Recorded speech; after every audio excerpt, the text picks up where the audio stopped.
जय श्री कृष्णा, जय श्री सच्चिदानंद। सभी प्रेमी भक्तों का गुरु महिमा यूट्यूब चैनल पर मैं हार्दिक अभिनंदन करती हूँ, स्वागत करती हूँ। और सावन माह के पवित्र पर्व तीज का मैं आपको हार्दिक शुभकामनाएं देती हूँ। ये तीज पर्व आपके जीवन में चारों तरफ से हरियाली और खुशियाँ ही लेकर आए। आपके सारे कष्ट हैं वो नष्ट हो जाए, मालिक से मैं ऐसी प्रार्थना करती हूँ। रमे निरंतर आत्मा सब घट आठों याम, वाही ते संतन धरो राम ताही को नाम।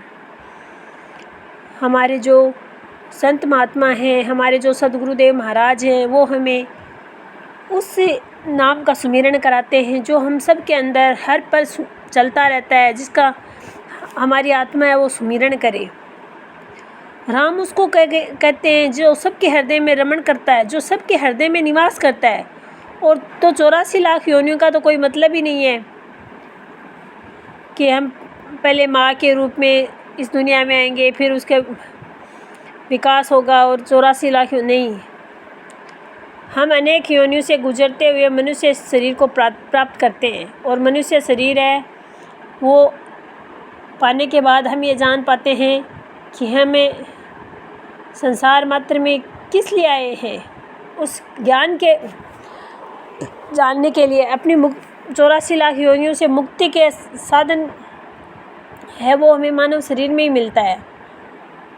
क्योंकि जीव तो पशुओं में भी होता है, लेकिन उनमें ज्ञान नहीं होता, विवेक नहीं होता,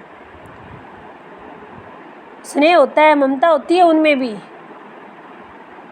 लेकिन उसमें जो आत्मज्ञान की भावना जो है, अध्यात्म की जो भावना है वो पशु नहीं जान सकता, वो तो मनुष्य के कोई मिली हुई। इसीलिए तो नानक देव जी ने कहा है कि नाम संभाल, प्रभु का जो नाम है उसमें कल्याण होना है, उसको संभालो।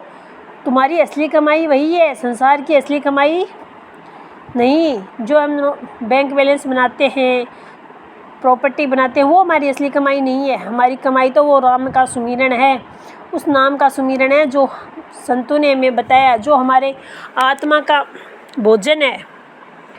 हमारे बड़े बड़े सिद्धांतों में आज परिवर्तन हो रहा है, धीरे धीरे हर चीज़ में परिवर्तन हो रहा है। और अंतिम सत्य क्या है इसका भी हमें पता नहीं है।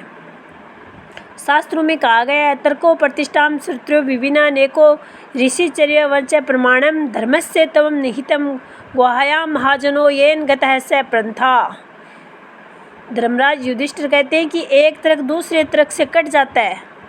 श्रुतियों के अलग अलग मत, शास्त्रों के भी अलग अलग मत हैं, और ऋषियों का भी ऐसा कोई प्रमाण नहीं है जिसको अंतिम प्रमाण मान लिया जाए, उसको भी स्वीकार कर लिया जाए। धर्म का जो तत्व है निहितम गुहायाम, बड़ा गोपनीय है। इस स्थिति के अंदर क्या रास्ता है? कह पंथा, तो कहते हैं कि महाजनों येन गतः स पंथा, जिस रास्ते पर महापुरुष चले, ज्ञान के मार्ग पर चले और जो हमें चलाते हैं, उसी रास्ते को हमें पकड़ लेना चाहिए।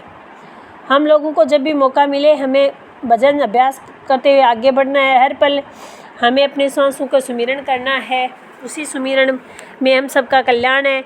कहते हैं कि बिनु गुरु होई कि ज्ञान, ज्ञान की होई विराग बिनु, गावई वेद पुराण सुख की, लई है हरि भक्ति बिनु। गुरु के बिना ज्ञान नहीं होता, और जब ज्ञान नहीं होता तो फिर ज्ञान के बिना विराग भी नहीं होगा।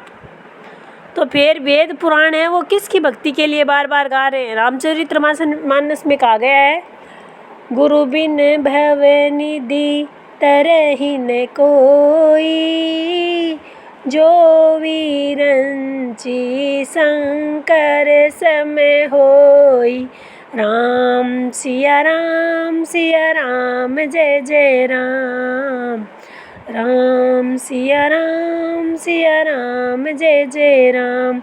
अर्थात ब्रह्मा विष्णु महेश जैसा भी हो जाए तो भी गुरु के बिना उनका उद्धार नहीं हो सकता। इसीलिए भगवान श्री कृष्ण ज्ञान के लिए संदीपनी ऋषि के पास जाते हैं, भगवान श्री राम वशिष्ठ जी के पास जाते हैं, और विश्वामित्र जी के पास जाना पड़ता है। उनको ज्ञान जानना था, उस ज्ञान के मार्ग को अपनाना था।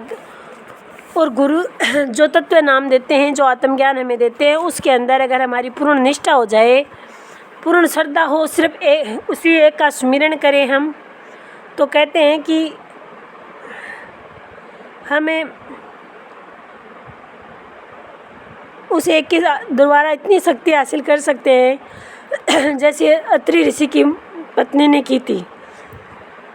उन्होंने उस एक नाम सुमिरन में उस अपने पति के दिए हुए ज्ञान में इतनी निष्ठावान हो गई थी कि जब ब्रह्मा विष्णु महेश उनके द्वार पर भिक्षा मांगने के लिए आते हैं और कहते हैं माता हमें भिक्षा दो, तो वो खुशी से स्वीकार करती हैं। लेकिन जब उन्होंने शर्त रख दी कि माता आप हमें ना निवस्त्र होकर के भिक्षा दो तभी हम ग्रहण करेंगे, तो उन्होंने बहुत ही खुशी से उनको स्वीकार कर लिया उनके, और एक अपनी हथेली में थोड़ा सा जल लेकर के और उस नाम को स्मरण किया कि सच्चे दिल से मैंने अगर उन्हीं का स्मरण किया है तो ये तीनों देव हैं वो एक छोटे बालक के रूप में परिवर्तित हो जाए। और ऐसा ही हुआ, उन्होंने शिशु बना करके उन तीनों को, ब्रह्मा विष्णु महेश को, अपने घर के आंगन में पलने में झुला लिया था और उनको फिर भोजन करवाया था। तो उस ज्ञान की महिमा अपरंपार है। कहते हैं कि उस ज्ञान को जानने के लिए तो अत्रि ऋषि के पुत्र दत्तात्रेय जी भी गुरु के पास गए थे, भगवान राम भी गुरु के पास गए थे, श्री कृष्ण भी गए थे, तो फिर हम लोग तो हैं ही क्या। हमें भी उस ज्ञान को जानना है। जो जीवित गुरु महाराज जी होते हैं उनमें होता है, विश्वामित्र जी के पास जाकर के उन्होंने जो ज्ञान का काम किया, करने का मतलब है कि जो ज्ञान देते हैं वो सदगुरु महाराज जी देते हैं, समय के महापुरुष देते हैं, जो अंदर से, जो खुद ब्रह्म के समान होते हैं, पारस के समान होते हैं, वही गुरुदेव हैं, वो हमें ज्ञान देते हैं और हमें उस ज्ञान को ग्रहण करना है। उनसे बड़ा इस समय और कोई कुछ नहीं हो सकता। समय बहुत कठिन है, जीवन का कोई पल भरोसा ही नहीं है। तेरा पल पल बीता जाए रे तू जप ले घड़ी घड़ी, तेरा पल पल बीता जाए रे तू जप ले हरी हरी।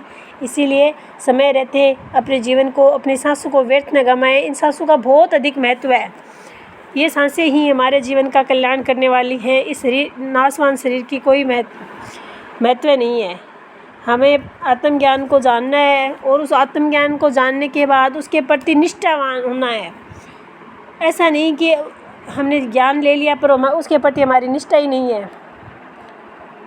तो फिर हम उस परम तत्व को जान ही नहीं पाएंगे। इसीलिए हमारे संत महात्मा कहते हैं कि गुरु है वो भगवान से भी बढ़कर होता है।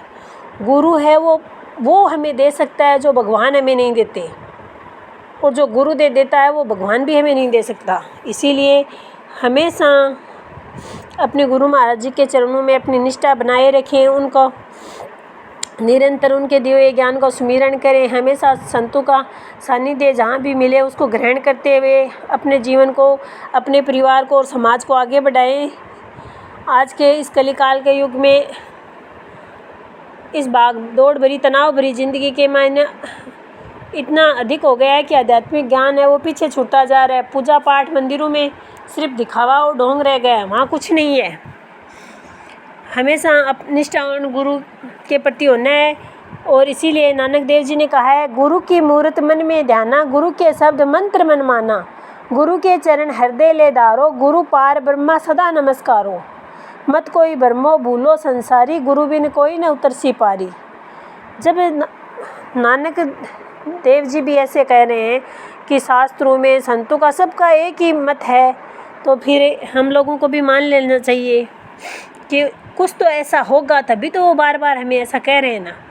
वरना कोई किसी को क्या पड़ी है कि वो बार बार एक ही बात हमें कहे कि उस ज्ञान को जानो जिसका सुमिरन राम ने किया, श्याम भगवान कृष्ण ने किया, भगवान शिव जिसका सुमिरन करते हैं, भजन करते हैं, उसको जानो।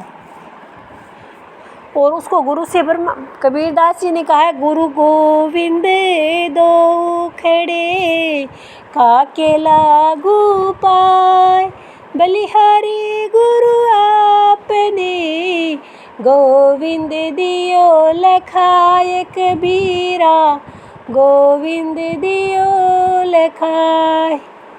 अर्थात गुरु को तो भगवान से भी बड़ा बना है कि गुरु है वो हमें उस हरि से मिलाने वाला है, अतः उसका सुमिरन करो, उसकी आज्ञा में रहो, निरंतर उनके चरणों में ध्यान धरो, उनके बताए हुए मार्ग पर चलो, तभी हम सबका जीवन का कल्याण होगा, तभी हम अपने जीवन को सुख समृद्धि की ओर ले जाएंगे। और वो तत्व ज्ञान, वो आत्मज्ञान ऐसा है कि एक उसमें अगर हम सुमिरन में रत रह गए तो बाकी सब की चिंता करने की हमें ज़रूरत नहीं है। जब हम भगवान के शरण में हो जाते हैं तो जिसका हम सुमिरन करते हैं वो फिर हमारा स्मरण करेगा। हम क्यों अपनी चिंता करें, फिर उसको हमारे ध्यान रखना पड़ेगा। अतः समय के महापुरुष की शरण में आइए और उस ज्ञान को जानिए, और जैसा भी हो तन मन धन से उनके प्रति पूर्णतः समर्पित होकर के अपने जीवन को सफल बनाइए। इसी के साथ में अपनी वाणी को विराम देती हूँ। अगर आप लोगों को मेरी बात से कोई ठेस पहुंची हो तो उसके लिए क्षमा चाहती हूँ। अगर मेरी वीडियोज़ आप लोगों को पसंद आए तो लाइक शेयर सब्सक्राइब जरूर करिएगा। जय श्री सच्चिदानंद, जय श्री कृष्णा, जय श्री राम।